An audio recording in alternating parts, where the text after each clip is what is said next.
Hello, welcome back to another video. My name is Gemma and today we are back for the second episode of Hot or Not.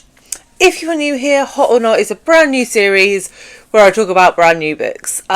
So last month I reviewed the new Britney Spears memoir, Woman in Me, and I put up a poll to see which book you would like me to review this month, and the winner was Julia by Sandra Newman. So I'm going to talk to you a little bit about Julia, which I have now read, and I would love for you in the comments to put a little fire emoji if you think this book sounds hot, and little ice cube emojis if you think this book does not sound hot.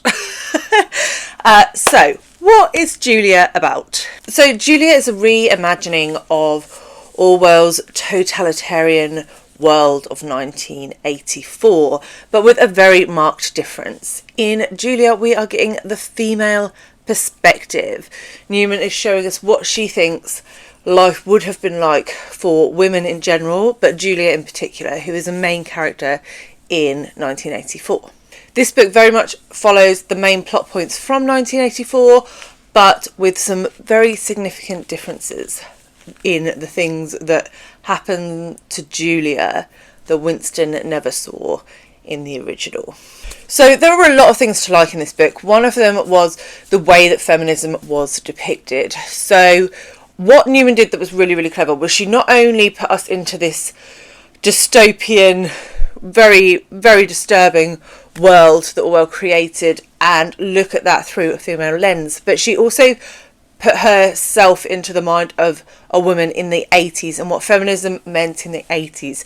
So we're talking about 40 years ago and what that would have looked like, perhaps if Orwell had written a female perspective.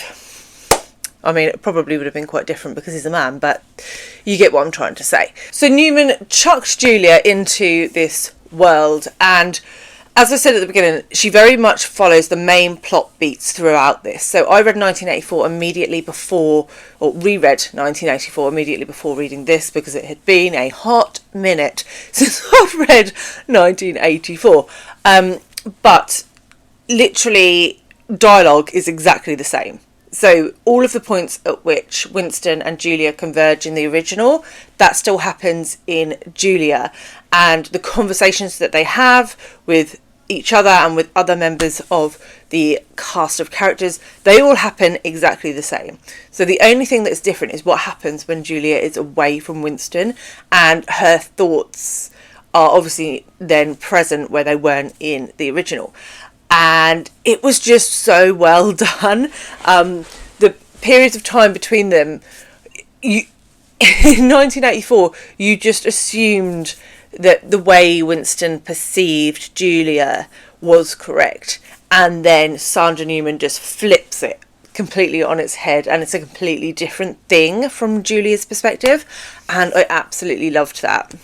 One of the things that Newman really focused on was sex, sexual freedom, sexual exploitation of women, reproduction, all of those different elements that really weren't discussed in the original.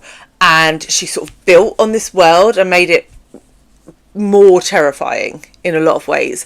And I really, really enjoyed all of that. The other thing that I think Newman really built on was the class divide. So we know that it's there in the original, but I really think that Newman goes into more granular detail about how the classes are segregated between party members and non-party members, or proles. And we sort of see that within this world it is almost, it is a caste system. And though it was there in the background in Orwell's version, I think Julia just puts a magnifying glass on that, and we really see how these different classes of people very much experience different lives, and we see Julia interacting with them and how the relationships with those characters are different, the dialogue with those characters is different, and I just thought that was expertly done. I love a book that looks at class and sex and comments on it from an angle that maybe wasn't in my mind previously, you know? The other thing that I really commend Newman for in this novel is the character of Julia, but all of the characters are really, really flawed, and we sort of see the worst of human nature come out in a lot of these characters. We saw that in Winston in 1984, absolutely, but we just see it across a bigger cast of characters. We see the weakness in humanity come through, and there's no white knights in this, like there wasn't in 1984, but there's no white knights come to save the day. It is just a horrible, horrible dictatorship, totalitarian nightmare to live in, and the people who live in it have to do unpleasant things sometimes to survive. So yeah, there's none of this heroics bullshit. It was really, really brutal in places. So yes, I think the character development in this was superb. So far I have really talked about the areas where I think Newman has built on what Orwell did, but one of the areas that I actually think she excelled what Orwell did don't come for me. Alright, I know there's a lot of like mega fans out there, but the creation of atmosphere and this sort of underlying pessimism and despair, I really felt like that was more lyrically written in Julia. Maybe it was just more to my taste, but I just felt that that underlying melancholy was just so much better done in Julia than it was in 1984, and that is very much to do with writing style. I thought the writing style was fantastic in Julia.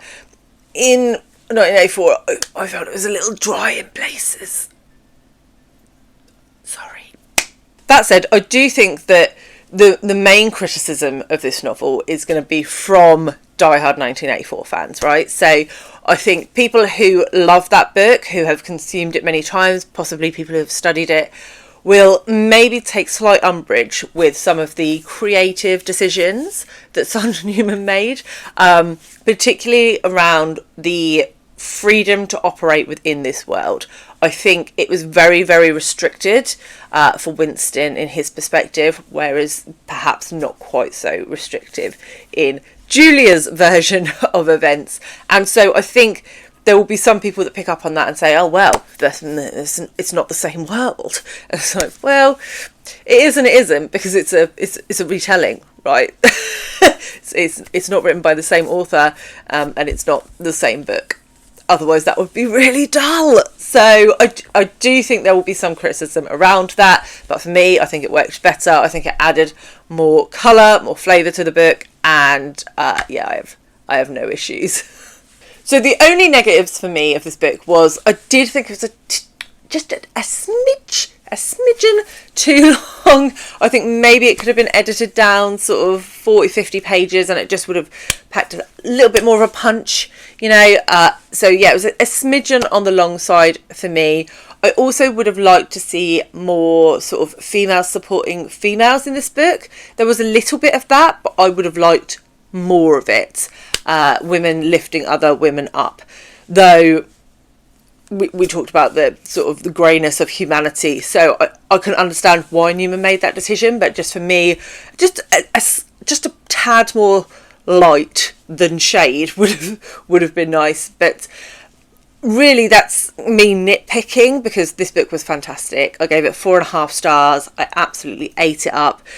Unlike Orwell, which had, I'm particularly thinking about the bit where he read the book. So if you've read 1984, you'll know which section I'm talking about. There's a long section where he reads a book, and it's very philosophical and very dry, and you don't get that in Julia. Julia is fast-paced all the way through. It is engaging. The characters, you just want to understand what's going to happen next, because you sort of know their motivations, but then they're making stupid decisions, and yeah. In case you couldn't tell, I thought this book was hot. This book was very hot. Really, really recommend it. If you liked 1984, I think you will really, really enjoy this. If you liked the general theme and premise of 1984, but not so much the writing style, again, I think you will really, really enjoy this book. If you're not interested in dystopian fiction, possibly not. But yes, would highly recommend. please go and check it out. I actually think this would be a good contender for the Women's Prize as well, so little spoiler for my predictions video for that for next year. I will be putting a poll up on my community tab at the same time that this video goes up to pick the book for January, so please go and vote for which book you'd like to see in Hot or Not next month. And if you missed last month, I'll leave that here, and I'll catch you all very soon with another one. Bye guys!